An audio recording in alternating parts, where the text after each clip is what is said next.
وہ بھی supreme court کے جج، تو بھی سپریم کورٹ کا جج۔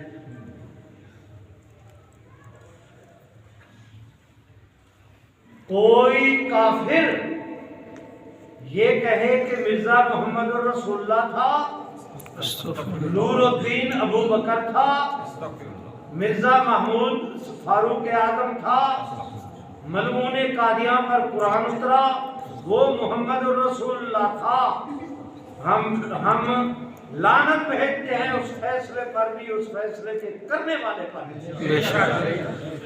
اور انہیں یہ زوم اپنے پھیلاؤ اس پیغام کو، انہیں اپنے دماغ سے نکال دینا چاہیے کہ قادیانیت کفر کے نام، قادیانی کفر اسلام کے نام پر اپنی تبلیغ کرے، تم نہیں، تمہارا باپ بھی اس کی ان کو اجازت نہیں۔